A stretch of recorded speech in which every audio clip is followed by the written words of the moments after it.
Erik Halterman of RotoWire here, and I've got something new for you in this week's trade tips video. I'm going to take a look at ideal attack percentage, which is another new stat out on Baseball Savant, which measures how often a player's bat comes through at the ideal angles to do damage. That's 5 to 20 degrees. So we're going to look at some buy lows who rank very high in ideal attack angle, but don't yet have the results to show it. Let's start with Brenton Doyle, who sits third in this category behind Corbin Carroll and Kyle Schwarber. Despite the fact that his surface stats have been really quite bad, looks like we're all the way back to seeing the bad version of Brenton Doyle, who hit just 203 with a 593 OPS in 2023. He's hitting 208 with a 594 OPS right now. Looks like the same guy, but Doyle's breakout last year was fueled by a big improvement in his contact ability, and that hasn't left him. He cut his strikeout rate from 35 to 25% last year, and he's down again a tiny bit to 24% this season. He also improved his barrel rate a bit last year from 9 to 11%, and he's up again to 13% this year. So I'm really not seeing a reason to worry for Brenton Doyle, who missed a few days in mid-April with a minor quad injury, and then immediately after that hit the bereavement list.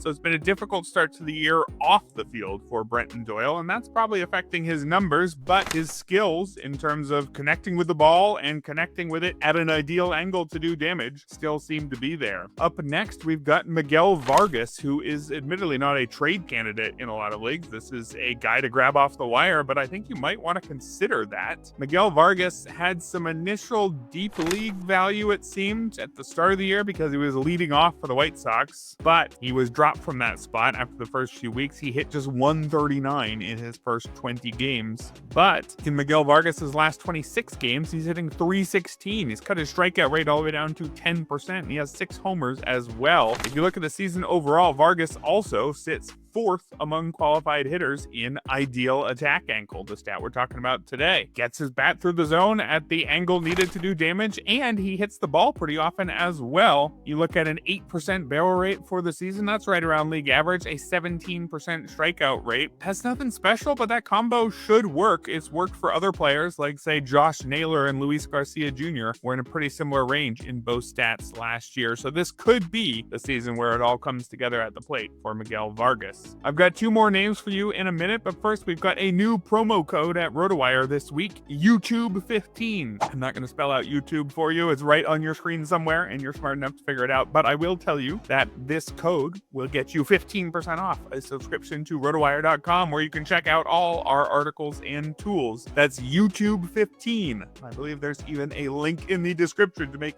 things super easy for you. Now, back to the names. We've got William Contreras, who sits 6th in ideal attack angle. Contreras has a really interesting mix of underlying numbers that look completely fine and underlying numbers that look like genuine warning signs. If we start with the latter, we can see his bat speed is down 2 miles per hour this year. Contreras' hard hit rate is down from 49% to 41%. His barrel rate is down from 10% to 5%. No surprise, he's having a bit of a down year so far, but on the positive, Contreras is chasing less than last year. He's making contact more than last year. He's cut that strikeout rate from 21 to 18%. He's improved his walk rate from 12 to 16%. And now also with this new stat, we see that Contreras has an excellent ideal attack angle. There's a key fact here though. Contreras revealed in early May that he's playing through a fractured middle finger. Now, personally, I'd take a few weeks off making YouTube videos if I had a broken finger, but Contreras isn't even taking off any baseball games. He's catching pitches thrown 100 miles per hour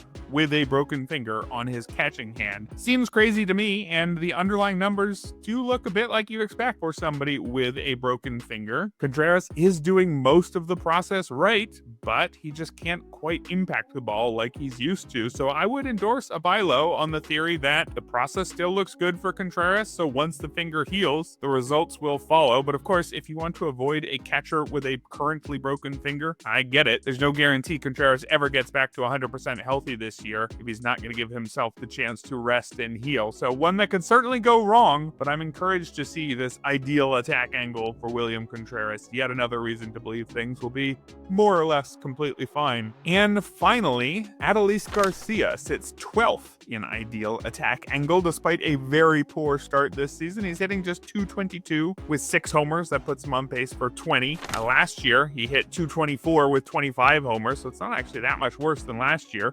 2 years ago, he hit 245 with 39. So is this just a player who is done on his way out of the league? For a player with poor plate discipline like Garcia, you do have to be wary that the cliff is going to come early. You need elite bat speed to overcome a bad approach, and somebody who has that in their athletic prime might not have that at age 22. So that's what you might think is going on with Garcia, but he hasn't actually lost any bat speed compared to last year, and he's cutting his strikeout rate from 28% to 24.5%. Still has a 49% hard hit rate, a 15% barrel rate. So if he's still swinging hard and he's attacking the ball at a better angle than almost everyone else in the league, and if Garcia's also getting the bat on the ball more than ever, maybe he hasn't hit the cliff yet after all. Maybe he does, in fact, make a good buy low. That'll do it for today's video. Let me know in the comments if you think this new metric, ideal attack angle, is one you plan on working into your analysis, or if you think it's a big waste of time,